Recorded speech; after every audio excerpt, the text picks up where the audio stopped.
Good afternoon, everyone, or still morning, rather. Good morning. Thanks for being here. Before we start, I just thought I'd say, if I might, in what you could consider a point of personal privilege, setting aside assessments of winners and losers, as someone who worked with the Vice President for 2 years and traveled with him around the country and the world, I took extreme pleasure in watching the debate last night because of the way that he demonstrated his passion and his wisdom and the joy that he brings to the job of serving the American people as Vice President and of working with this President to bring about positive change for the middle class and for this country. I thought he presented a remarkably strong case for the policies that this President has put in place and the policies that he believes are the right ones to move the country forward. It capped off what for me was an extraordinary day because I had the distinct pleasure of bringing my son for his birthday to the Nationals game yesterday. That's why I was not traveling, and I have to say that was a brilliant finish to a great game. Way to go, Nats. And with that, I'll take your question. Questions? Thanks, Jay. I wanted to ask you about Libya and the Vice President's response yesterday in the debate. Martha Raddatz mentioned to him that U.S. officials in Libya had asked for more security there, and the Vice President replied, well, we weren't told they wanted more security there. We did not know they wanted more security again. That wasn't the testimony at the oversight hearing on Wednesday, though. Charlene Lamb conceded that she had refused requests for more security. So I'm wondering, what did the Vice President mean? What did he mean by we? Did he mean the administration? Did he mean the White House? Did he mean his office? He was speaking directly for himself and for the President. He meant the White House. In over 4 hours of testimony, the testimony that you just referenced the other day, no one who testified about this matter suggested that requests for additional security were made to the President or the White House. So these are issues appropriately that are handled by security professionals at the State Department, and that's what he was talking about. Again, if you look at the testimony, 4+ hours about it, there was no discussion of requests for personnel made here. Those are things that are handled by security personnel at the State Department. So that, I think, is very clear if you look at it in context in terms of what the Vice President was responding to. After that testimony, it would seem that he could have at least conceded that I think the attack by, and what has largely been a political attack by Republicans, in this case by Congressman Ryan, was to try to suggest that the President and the White House was responsible for assessing security in a diplomatic facility in Benghazi, and as is of course appropriate, these kinds of issues are handled in the State Department by security professionals, and I think that's the context of that conversation. If I could follow up with on a broader context, the argument given for rejecting expanded security from the State Department was a desire to turn over security to Libyan forces. That desire to rely on national security forces is one that the administration has used while withdrawing from Iraq and preparing to withdraw from Afghanistan in 2014. Given the incident in Libya, given the green on blue attacks in Afghanistan, does this give you pause? Does it give the President pause? Does it make you reconsider whether the sole motivation here should be to withdraw troops, even though the security impact could be on our own people? Well, there are a variety of issue areas that that question touches upon, and let me go first to this point. As I said the other day, there is no question that an attack on a diplomatic facility in Benghazi that resulted in the deaths of 4 Americans demonstrated that there was not adequate security to protect those Americans. That is why the President and the Secretary of State acted so quickly to take action to ensure that our diplomatic personnel around the world were protected, and why the Secretary of State, at the President's direction, created an accountability review board that will assess and investigate these very issues regarding security at diplomatic facilities. Secondly, this President is very concerned about the safety and security of diplomatic personnel around the world. One way to measure that is in the budget priorities that he has put forward in his budgets. And what he has done is fought every year to restore funding for diplomatic security that has been slashed by Republicans, especially in the House, including Congressman Ryan. So I think going back to last night's debate, the lack of understanding about how this works may explain why Congressman Ryan consistently supported and authored budgets that slashed spending for diplomatic security, and he now takes a different position on these matters in the aftermath, which is clearly part of an effort to politicize what should not be politicized. This was obviously a tragedy, and it is an incident that is under investigation both by the FBI and when it comes to diplomatic security and security of our diplomatic facilities by the Accountability Review Board established by Secretary Clinton. More broadly, I thought, again, this was a topic as a matter of policy that was discussed in an enlightening way last night in this debate when it comes to Afghanistan. President, working with countless allies, has established a policy to draw down our forces in Afghanistan and to end that war by 2014. What you saw last night was a debate about whether or not that is wise policy, and this president is committed to bringing our forces home from Afghanistan. And the purpose, as the vice president said, of setting a deadline is to make it clear to the government in Kabul, as it was made clear to the government in Baghdad, in Iraq, that they need to begin to take increasing responsibility for their own security, so that when it comes to fighting and sometimes dying for the sake of Afghanistan and the Afghan people, that Afghan forces increasingly take on that responsibility, not American men and women. And that is why we are drawing down those forces there. The President's very committed to this. He made clear in the campaign for President in 2008 that he would end the war in Iraq. He did. He has made clear that he would refocus attention on what was a neglected war in Afghanistan, refocus our mission on al-Qaeda and decimating al-Qaeda's leadership in Afghanistan and Pakistan. He has.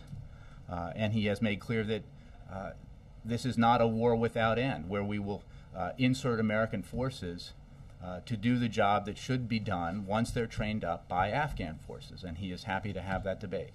So, Jay, are you saying on Libya? Can you say on Libya that basically the buck stops with the State Department on security? Then it doesn't stop at the White House. Well, that's an unartful, made-for-television phrasing, Ed. But the fact of the matter, the State Department, the president can't deal with that. Basically, he doesn't make those assessments, is what you said. There are thousands of diplomatic personnel around the world. There are countless facilities around the world, and I am saying that when it comes to the number of personnel who are in place at consulates and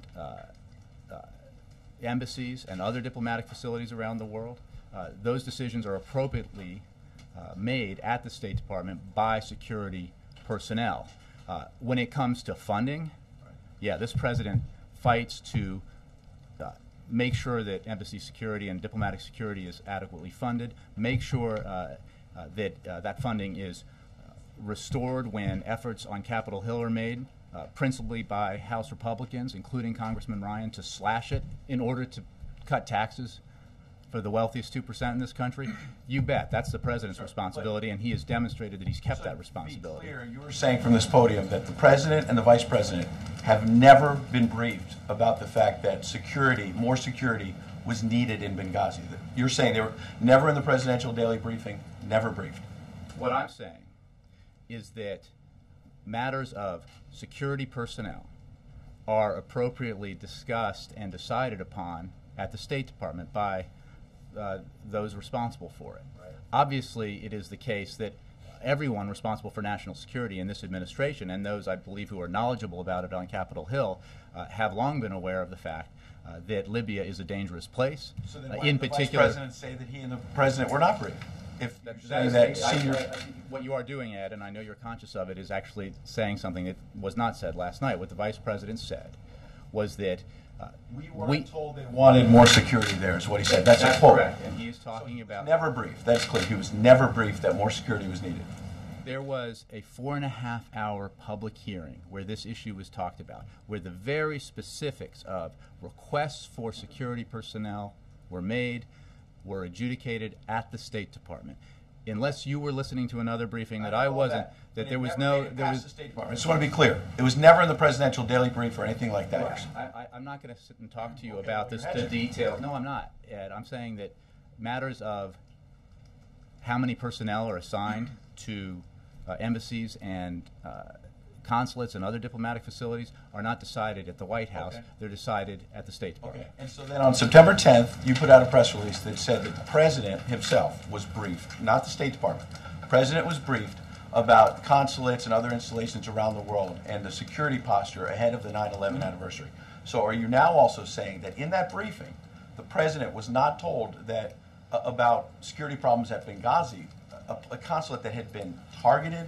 I can where tell you absolutely he was not that briefed there was that? no actionable intelligence that suggested there would be an attack at the Benghazi facility. Absolutely, categorically. That is a fact. So what was he briefed on that day? This was a consulate that was targeted several times. He was briefed not on told that the day before the And it was 9/11. an anniversary in advance of which this administration, just like the previous administration, took action to prepare for potential acts against the United States or our allies that might take place as part of the anniversary of the 9/11 attacks in 2001. What I can say is that there was no actionable intelligence indicating there would be an attack at the Benghazi facility. That's different, though. What I'm asking is actionable intelligence. I understand that distinction, but you're saying the president on 9/10 was not told broadly about the consulate in Benghazi being targeted several times, there being problems, there being concerns about it, the ambassador wanting more security. He wasn't told about any of that? Ed, again, I cannot get into the specific details of a classified briefing and a classified document. Right, What I can tell you... The Vice President last night said he was not told, so I just want to be clear. You can't... You're conflating a lot of things. No, we're not. He What said I'm saying is that told. there was no actionable intelligence, and I think that is pretty clear, what I'm saying. And what I obviously cannot discuss in detail is classified information. There was no actionable intelligence regarding the Benghazi facility. I understand an effort here to politicize this, to turn this into an issue in a campaign. The president, from the minute it happened, has been focused on finding who is responsible for those who killed 4 Americans, making sure that our diplomatic personnel around the world are secure, investigating what happened and following the facts wherever they may lead, and ensuring through his directive to the Secretary of State that actions are taken and a review is undertaken to find out what happened with regards to security in Benghazi and what our posture ought to be moving forward at that facility and other facilities around the world that are in places that are considered dangerous. Lastly, when you dismiss it as politics, 4 Americans were killed. And the mother of Sean Smith told CNN a couple nights ago, told Anderson Cooper, that she doesn't feel like the administration is getting to the bottom of this. What do you say to her? I don't think she's making politics out of this. She just said, I want to know what happened to my son. Well, and nobody wants to know more than the President of the United States. So rather than speculate and hypothesize and take political shots on TV, this President has made sure that the FBI is investigating what happened, that the State Department set up the Accountability Review Board to assess what happened in terms of the security posture in Benghazi, and that is underway. And as the Secretary of State said just moments ago, what has always been the case is that we have been very transparent about what we know and made clear that as hours and days and weeks have passed by and more facts have come to light and more has been revealed through the investigations underway, that we have gained a clearer picture of what happened and what did not happen. And we've been very transparent about that. From the beginning, what we have seen, unfortunately, because this is not our tradition, an effort by some to turn this into a partisan fight. And that's a shame when we're talking about brave men and women in our diplomatic service who serve Democrats and Republicans, who represent the United States and the American people and America's interests abroad, often in very dangerous parts of the world. And that is sometimes forgotten by many because much due attention is paid to our men and women in uniform who are in dangerous parts of the world. But the fact is that we have a lot of civilian personnel in places like Libya, in places like Afghanistan and in Iraq and other regions of the world where there is risk involved in serving your country and representing America's interests. And the President is focused on finding who is responsible, bringing them to justice, investigating to the end what happened, and taking appropriate action to ensure it does not happen again. Sorry.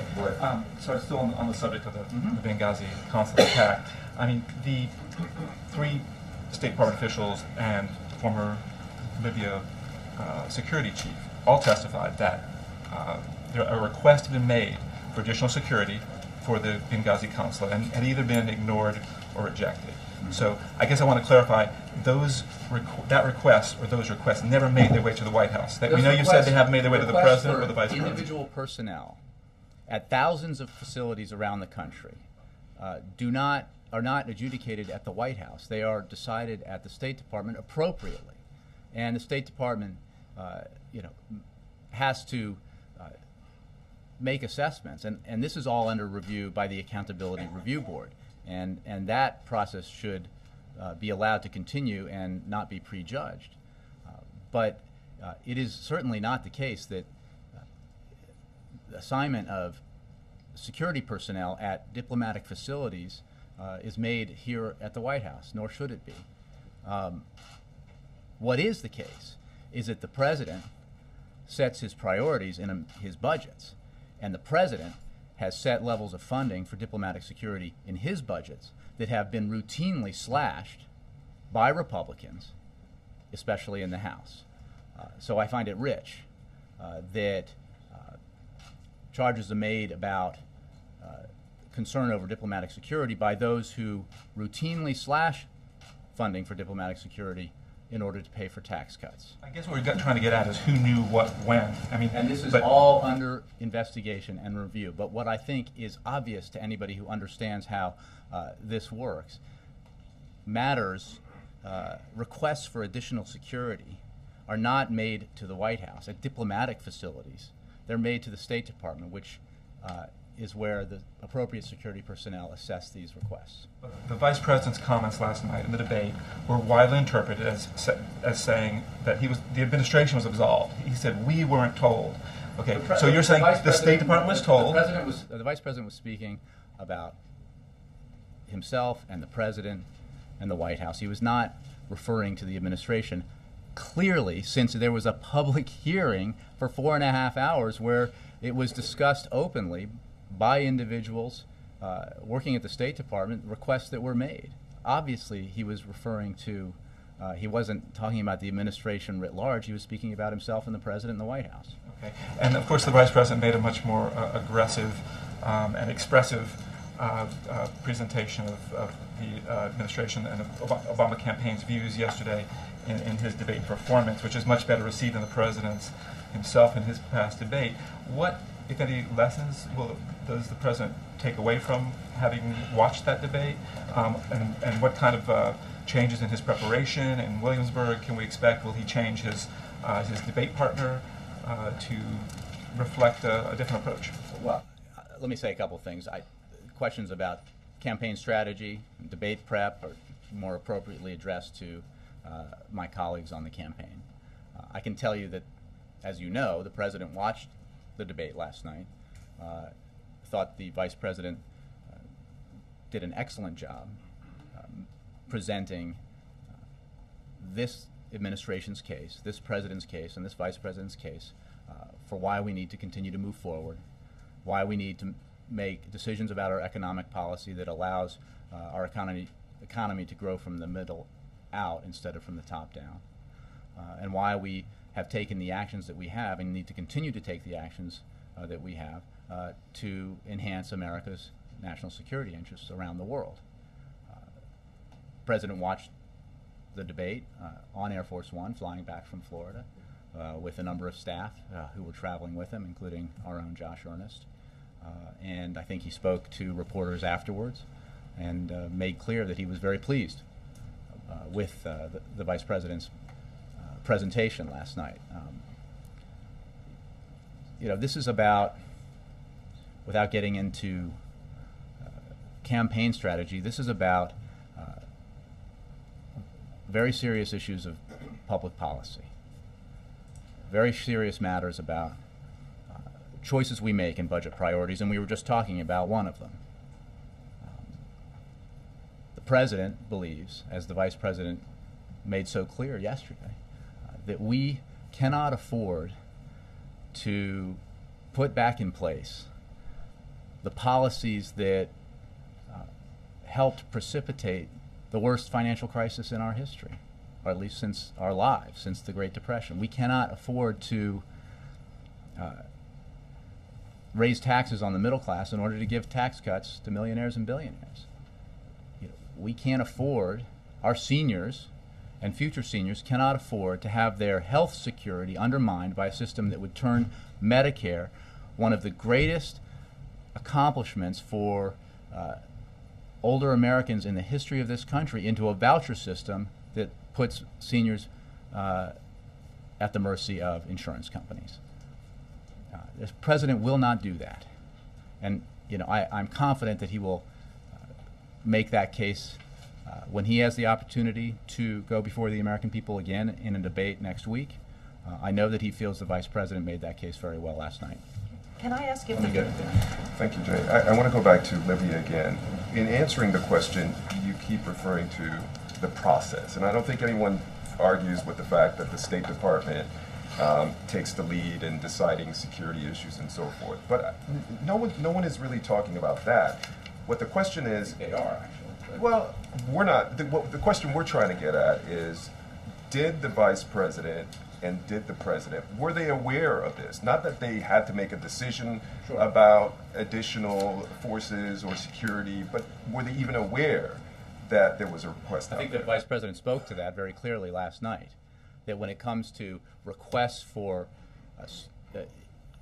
security personnel at diplomatic facilities, that those requests are made to and reviewed by the appropriate security personnel at the State Department. It is certainly the case, as I noted earlier, that everyone involved in national security in this building and around the administration and around Washington, both on Capitol Hill and those of you who are familiar with national security, understand that Libya was and remains a very volatile place, that eastern Libya in particular has been and continues to be a volatile place where there are militias and extremists and dangerous characters, and that is something that is part of our understanding of both the country and the region. Going to the point I tried to make to Ed, I can say that there was no actionable intelligence suggesting that there would be an assault on the Benghazi facility. But we're not talking about that, about the actionable intelligence. It's whether or not he knew that there was a request. And again, I think the Vice President answered that question clearly last night. Now, more people were watching the debate than probably were watching the testimony in Congress.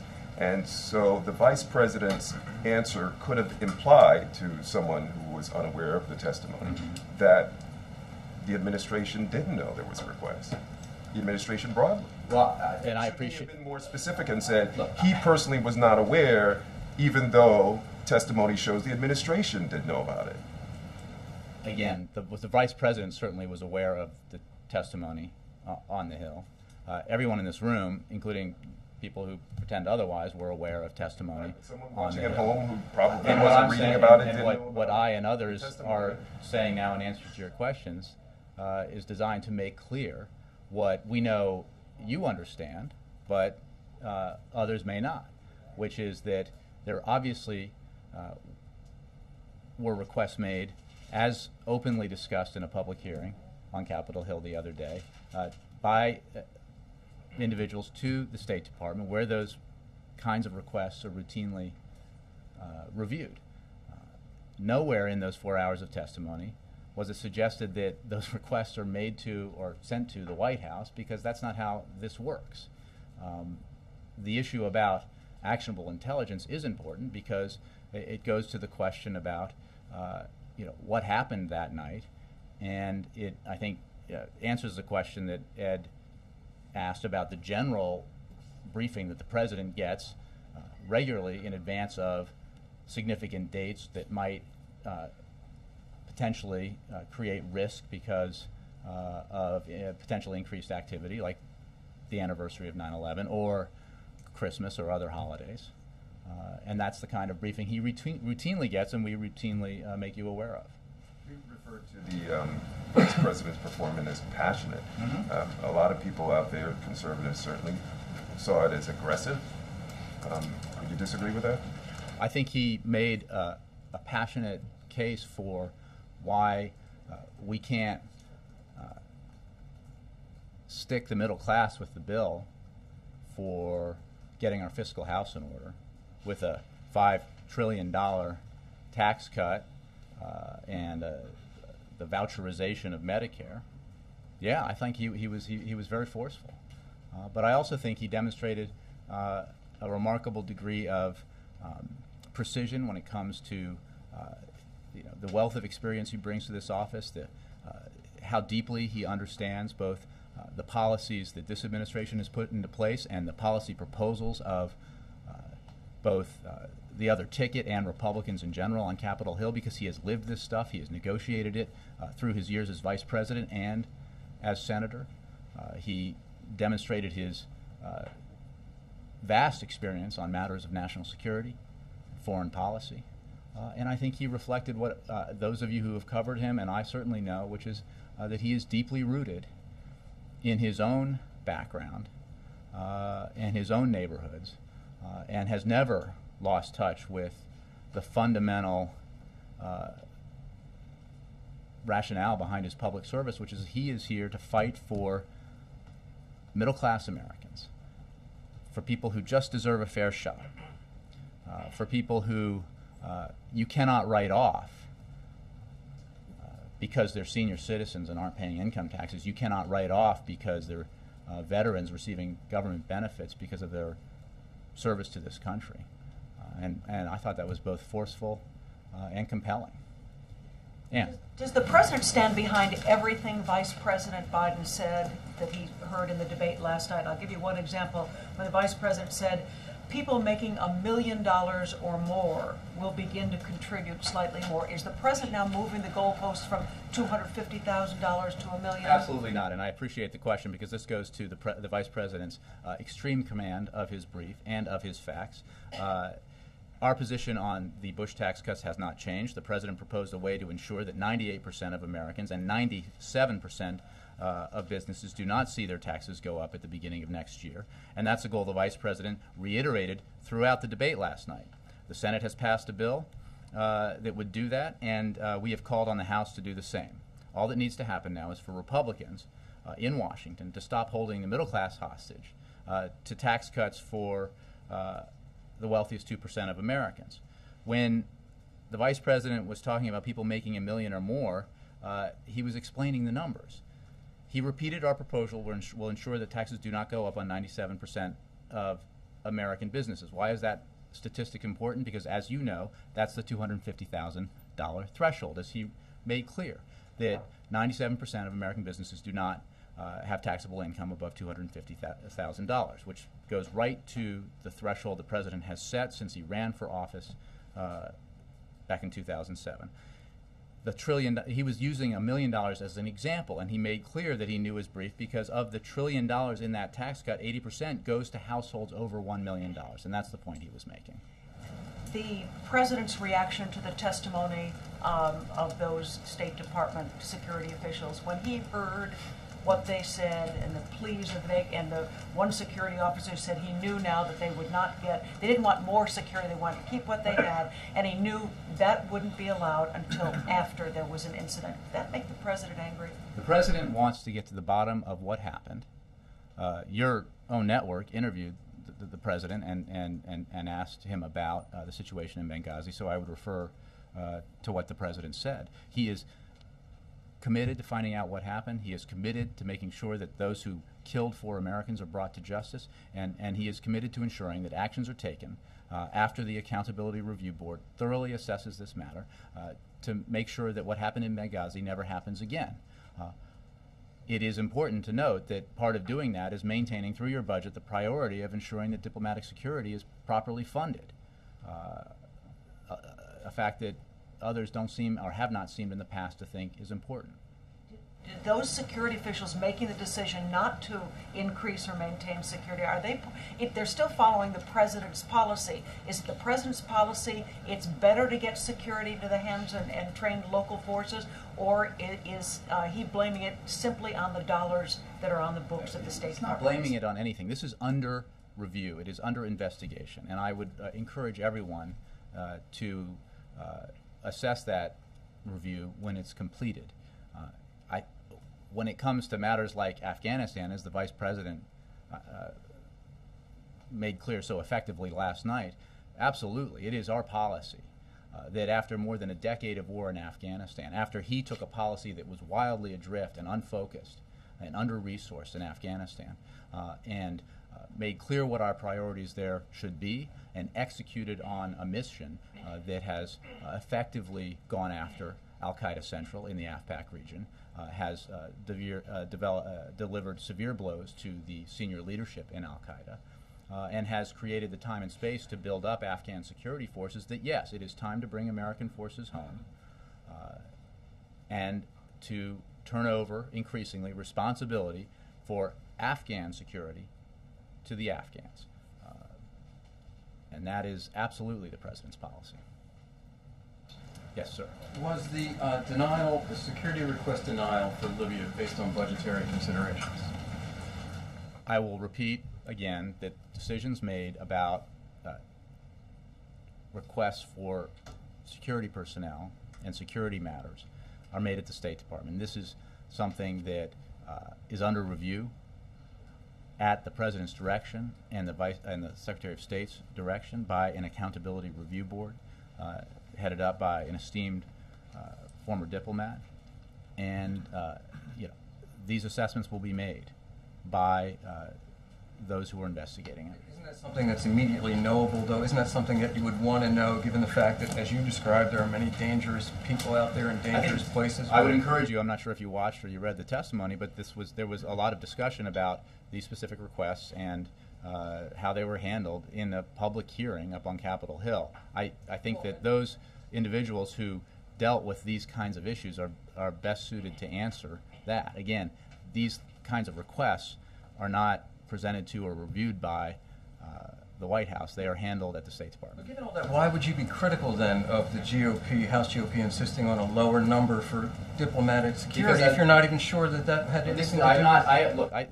What happened and why is under investigation, and I am not in any way suggesting that one caused the other. I am simply saying that this president has because this president has demonstrated his commitment to diplomatic security through his budget priorities. And I was saying that it is another indication of how there's an effort to politicize this tragedy, because some of the very people who are politicizing it have routinely presented budgets that slash funding for diplomatic security. Finally, and following up on Dan's question, there was a lot of chatter in real time on Twitter afterwards about the demonstrative reactions that the Vice President had during the split screen last night. What is your reaction to those who would criticize the Vice President as being perhaps a little condescending and patronizing his body language? I think it is for the American people to decide. And the person I saw up there last night was somebody who was absolutely passionate about fighting for and defending the middle class, absolutely committed to the national security interests and the national security agenda of this of the country and the national security agenda of this president and this administration, and who comes to his job this many years in to serving his country in the Senate and now the White House with an enormous amount of passion and joy. And I'll give you an example. When you talk about him smiling, when this is a matter of policy, when Congressman Ryan starts attacking the administration over the Recovery Act, and the split screen shows the Vice President smiling, I can tell you, I can guess why he was smiling. because he knew how hypocritical that was. Because he had seen the letters written by Congressman Ryan requesting Recovery Act funding because it would help the economy in Wisconsin. Well, guess what? The Recovery Act, which this president fought for, which was passed and signed into law, and that the vice president implemented, prevented a Great Depression in this country, or helped prevent a Great Depression, together with the other policy initiatives that this president fought for. And that's a record we're proud of. And it is extremely hypocritical to, on the one hand, attack that, and on the other, be asking for money from it because you know it will help the economy in your state. Margaret. Thanks. Jay, I have two questions. One is about the EU and the other is about the State Department. On the EU, what's the President's reaction to the decision to award the Nobel Peace Prize to the EU? I haven't spoken with him about it, so I don't have a personal reaction for you. I can say, obviously, that if you step back and look at what has happened in Europe in the wake, in the last 60 some odd years since the end of World War II, it is a remarkable accomplishment. You're talking about a region of the world that was engulfed in war twice in the first half of the 20th century, and that through the project of the European Union has demonstrated that resolving differences through politics and through policy is a far better path than through war. And you know, we are all mostly too young to remember that Europe, but we have grandparents who remember it, and we have the history books that tell us about it.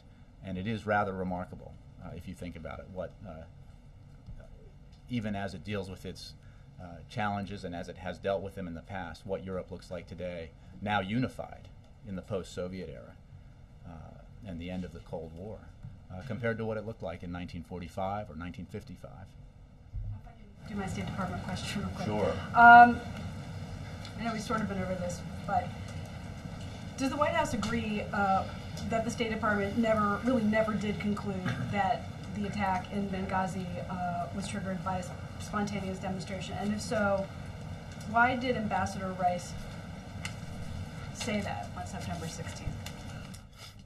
Well, I did go over this 2 days ago.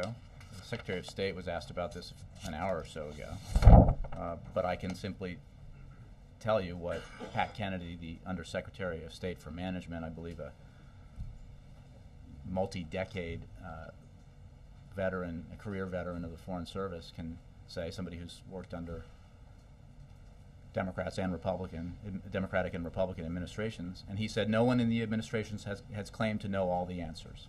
Secretary of State said the same thing just an hour ago. We have always made clear that we are giving the best information we have at the time, and that information has evolved. For example, if any administration official, including any career official, were on television on Sunday, September 16th, they would have said what Ambassador Rice said. The information she had at that point from the intelligence community is the same that I had at that point, and this is Pat Kennedy speaking. As time went on, additional information became available. Clearly we know more today than we did on the Sunday after the attack, but as the process moves forward and more information becomes available, we will be sure to continue consulting with you. And that was Pat Kennedy's testimony to Congress on Capitol Hill just 2 days ago. Is the distinction that the State Department never concluded it, but the Intelligence Department, the intelligence community originally did, and that's the talking points that she was speaking from, not the State Department's? Again, I think what the State Department said in the voice of Pat Kennedy is that the information that they had was the same as the information that Ambassador Rice had, and they would have said the same thing that Ambassador Rice said, the things that I said, based on the, and as you recall, the DNI put out a letter explaining how the intelligence that they were able to collect and assess has evolved over time. And what they never concluded that it was a spontaneous demonstration. Is it the technicalities of like the actual verbiage, the word concluded, that they thought it might be, and that's what they were going on? First of all, let me just take a step back and say there's a lot that's under investigation here, and I think it does not help to grab onto one bit of information, one fact, and make conclusions from them. There is there's been some confusion and conflation around things like protests or reactions to protests. The fact of the matter is there was what was happening in Cairo was being seen around the world in terms of the protests and demonstrations in Cairo. There were protests and demonstrations in other parts of the world in reaction to that video. And it was certainly a focus of concern here in the White House and at the State Department and elsewhere that action be taken to ensure that our diplomatic personnel in the wake of Benghazi were adequately secured and that our facilities were protected. You know, one of the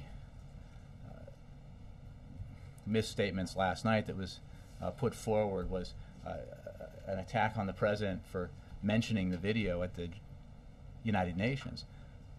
It is simply a fact, setting aside the attack in Benghazi, that it was absolutely vital that we do two things, that the president do two things in his statements, which he did immediately after Benghazi and going forward, to make clear that we found the video reprehensible and that the United States government had nothing to do with it, but say that it was absolutely unacceptable regardless to react to that video with violence. And it is the case that this was a matter of concern around the world, and actions were taken at the president's direction to ensure that our diplomatic facilities and diplomatic personnel around the world were protected. Anybody else? Yeah. I follow up on taxes. You said that, or I wonder if Vice President Biden either made news or misspoke. He said that when he's talking about the economy and how he wants Republicans to get out of the way, he says if they get out of the way and let us pass the tax cut for the middle class, make it permanent. I thought you only wanted that extended. The President's position has always been to make the middle class tax cuts permanent. Yeah. He was extremely precise. Donovan. Thanks, Jay. I have two questions for you. One is on Afghanistan and the drawdown date. I'm a little confused. There's been different things said. Obviously, the Vice President said last night, quote, "We are leaving in 2014, period." Prior, the President has said there might be a leave-behind force, and then the President said, no, we're going to be out. So where exactly do we stand? It's our policy to withdraw our forces by 2014.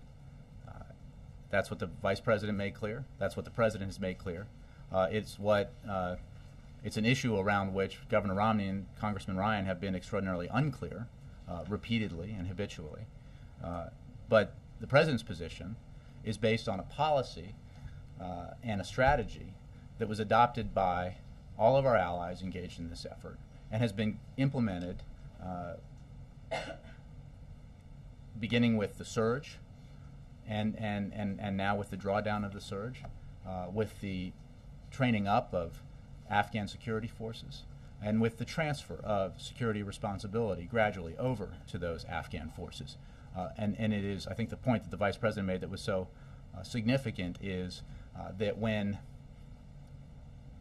you blithely say, well, we shouldn't have drawn down the surge forces and we shouldn't set timelines, the Vice President made clear that, as he knows from his experience overseeing Iraq policy and a policy that led to the fulfillment of the President's commitment to bring our troops home from Iraq, you need to be very clear with, in the case of Iraq, the Iraqis in Baghdad, and in the case of Afghanistan, with the Afghans in Kabul, what we're doing and what our timeline is and how they are going to have to gradually step up and take responsibility for their own security so that Americans are not in the lead in eastern Afghanistan or elsewhere fighting and dying for Afghans when they have gradually developed the capacity to do that for themselves. So is there no leave-behind force, or are you leaving a door open for that? Or? I think, as was the case with Iraq, there are always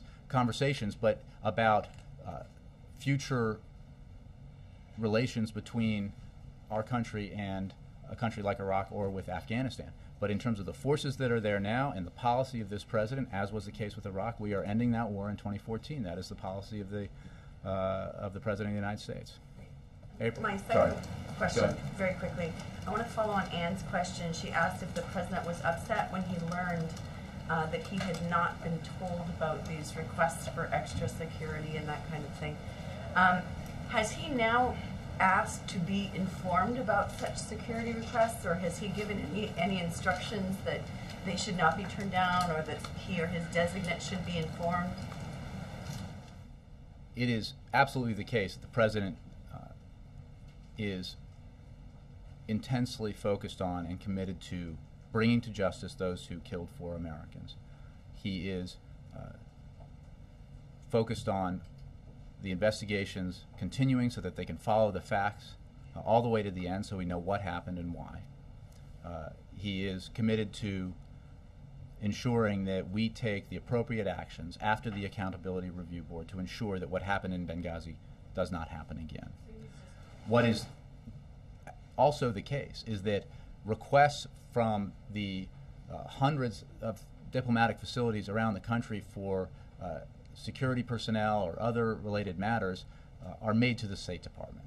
They are not made to the White House. And that's just a simple statement of fact. It is certainly the case that this president believes that we need to assess what happened in Benghazi, and we need to take action, appropriate action, to ensure that it does not happen again. April. Jay, going back on the issue of assessment, and it's a real simple question. On the onset of what happened in Benghazi, can you gauge or assess intelligence that you gathered on the onset, a month out now? I'm sorry? Can you gauge or assess the intelligence information that you gained on the onset of what happened in Benghazi? I'm not going to. We have given you information that we can, based on what we have known at the time, and that has been the case from the beginning. And it has been all of us. These assessments are not made by our impressions watching cable TV. They're made based on the assessments made by intelligence professionals. And what has always been the case is that Ambassador Rice made clear, I made clear, and others have made clear, the Secretary of State made clear today, that those assessments are preliminary until we have all the facts, and that those assessments could change depending on new evidence and new facts that come to light. That's what Ambassador Rice said, and that's what I have tried to make clear throughout this. So I'm not, going to give you a running assessment of intelligence. I can simply tell you that, as the DNI statement made clear, they made initial assessments based on what they knew, and those assessments evolved as new information came in. Now, I just want to go back to what you just said. So basically, what I'm gleaning is we have better intelligence information now than we had in the onset. I think it's unquestionable that as we gather more facts, we have a better and clearer picture of what happened. But that process is ongoing and is not complete. And it is the case, as Secretary Clinton said today, that even now there are things that are still open to question and assessment as more facts come in, and that's why the investigation is continuing. Thanks. I want to give it to Mike. How are you, man? Good to have you back. And after that, I'll have a week ahead. I wanted to get historical with you here. This Sunday is going to be the 50th anniversary of the overflights, U-2 overflights over Cuba that discovered the Russian SAM sites that led to the Cuban Missile Crisis. We find ourselves now in a similar, in at least another nuclear standoff along with Iran. I just wanted to get your thoughts on how you think history will look at the president's role in this standoff. Will it be a profile in courage? Well, I can tell you this, that when the president took office, it was a fact that the world was divided on this issue, and Iran was united. The president made clear that there was an avenue open to Iran to rejoin the community of nations, to get right with the world if it abided by its international obligations, and if it gave up in a verifiable way its nuclear weapons ambitions. He also made clear that failure to do that would result in increasingly punitive sanctions and increasingly problematic isolation for the regime in Tehran.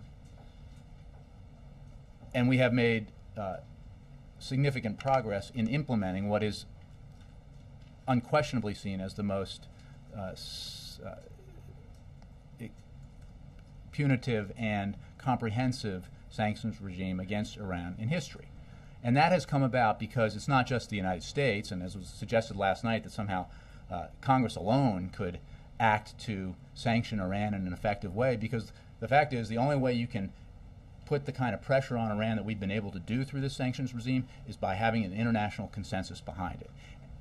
Because it's a global marketplace, and the ability to pressure Iran through economic sanctions requires international cooperation. And what this president has achieved, because of his approach, is a level of international consensus on this, a level of recognition that Iran is the problem that has allowed for the implementation of a broad set of sanctions that has put enormous pressure on the Iranian economy as well as on Iranian political institutions. The goal, and the president's red line, if you will, is to prevent Iran from acquiring a nuclear weapon. There is time and space to allow this approach to go forward. What the president has also made clear is that he will take no tool off the table, no option off the table, in ensuring that Iran does not acquire a nuclear weapon. But it is absolutely the case that the best way to ensure that is to pressure Iran to the point where it makes the decision, the regime makes the decision, to forsake its nuclear weapons because the cost is too high, and to forsake that program in a verifiable way. And that's what the president's pursuing. Just a quick follow-on. You said you called the vice president's performance excellent. I was just wondering, will we see the president try to emulate that? Will we see a feistier performance from him? I got a version of that earlier, and I'm not going to preview the president's performance. I will simply say that he's looking forward, as he always does, to the opportunity to present to the American people in a forum like this upcoming debate his vision for how we need to continue to move the country forward, how we need to grow the economy from the middle out, how focusing on the middle class and helping the middle class grow is the way that we have always grown most effectively as a country. And next Tuesday is an opportunity to do that, and I look forward to that, I'm sure, as much as you do. Thanks, guys. Oh, wait, week ahead. One day. Let's see. Speaking of next week, on Monday, the president will remain in Williamsburg, Virginia. On Tuesday, the president will travel to Hempstead, New York, where he will participate in the second presidential debate at Hofstra University. The First Lady will also attend. The president will return to Washington, D.C. later in the evening. On Wednesday, the president will travel to Cedar Rapids, Iowa, and Athens, Ohio for campaign events. The president will return to Washington, D.C. that evening. On Thursday, the president will travel to Manchester, New Hampshire for a campaign event. And also on Thursday, the president will deliver remarks at the 67th annual Alfred E. Smith Memorial Foundation dinner in New York City. The president will return to Washington that evening. And on Friday, the president will travel to Camp David, where he will remain overnight. Thank you all. Just overnight? Well, that's my week ahead.